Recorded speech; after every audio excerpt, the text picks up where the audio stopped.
Hey everyone. Let's talk about stories. The book I'll be talking about today is James Patterson's "Along Came the Spider." Uh, I've been wanted to talk about this book for a while now. For the past 5 to 6 days since I've been reading it.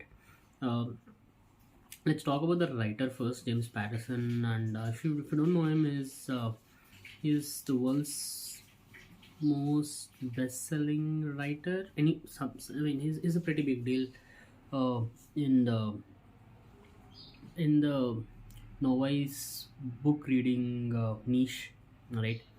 And apparently, there is a statistic which says that one in every six book, or I think 17% of the total books that are sold in America, are of Mr. Patterson's. Apparently, he wrote 200 books.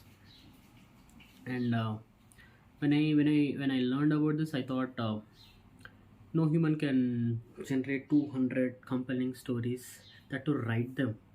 It's I thought, is there is something fishy there. I don't know if someone is ghostwriting, is just telling stories to someone and they're fleshing it out. I don't know what's happening, but that seemed definitely fishy.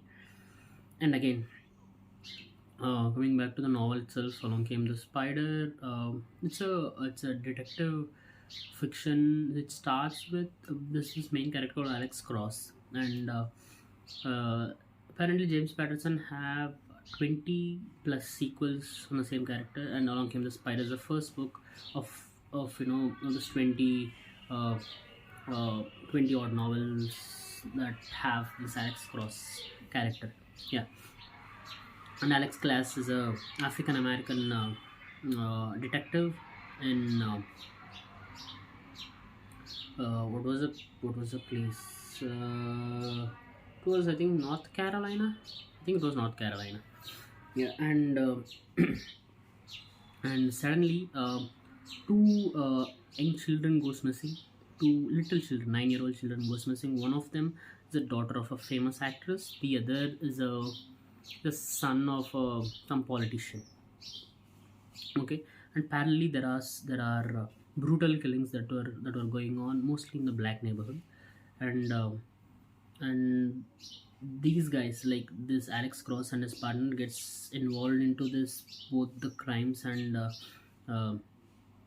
the kidnapping, which seems to have a common thread lying between them. And how they handle this case is a premise of it.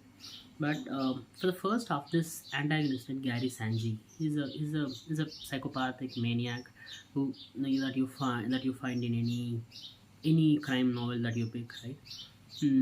But the interesting part about this book is, by the halfway through, the police actually, uh, the halfway through, you actually think that, okay, this is done, the book is over, what next? Okay.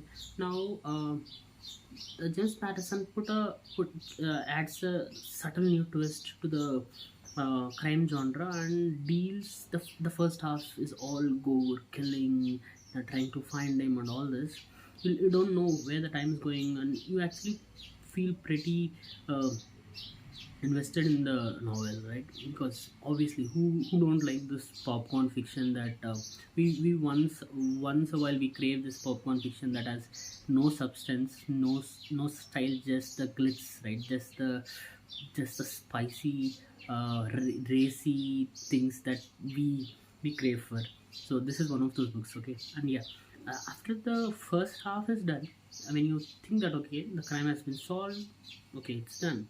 Now, this the author puts a new spin on it. Then I kind of felt like draggy the second half, because he I thought, okay, he was done with his material. Now he want to finish the second half. Okay, how did you do that? Make put a court case in it, drag the court case. I love court case dramas, but this is like very poorly edged court case. I don't know, random crap keeps happening. And the twist, the final twist. Oh God, what is that? So when I don't like to spoil any story, even if it's a bad story.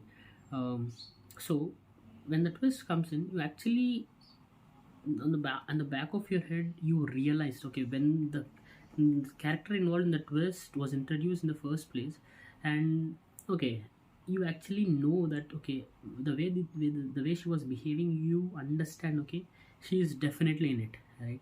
Now, okay, I might have spoiled it, but yeah, she is in it. The love interest character Jessie, she is in the coup to to do what? I think that will remain, that will spoil the entire plot, so I'll leave it as is.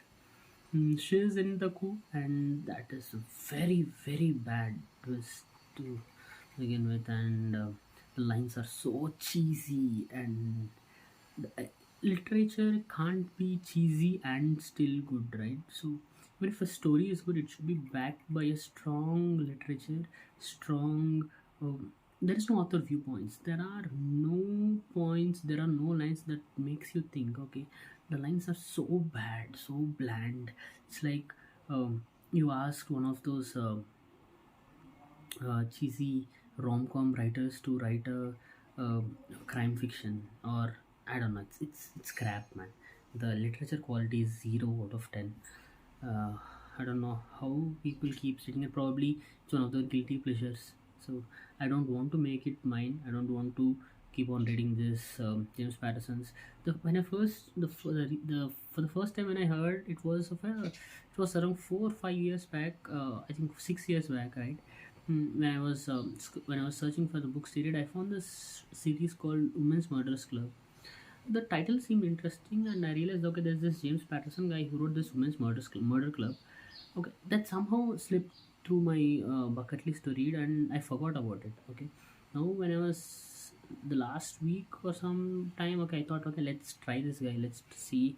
Okay, he wrote 200 books. Like, let's try. Let's see if he have written one book better, one good book that I can pick. So I searched and went on the Google and asked, like, what is the good James Patterson book, and it suggested Kim the Spider, and it sucked so bad.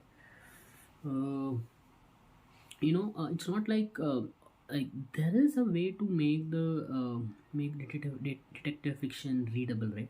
Take a look at Terry Hayes' fantastic I Am Pilgrim. I don't know if I can put that out here, or I'll leave it in the description. It's a fantastic piece of detective fiction, and at some point, if you think, okay, this guy, Terry Hayes, how can he tie all these knots together? But you will be surprised to read what a story. It's a globe-trotting adventure. It's fantastic period.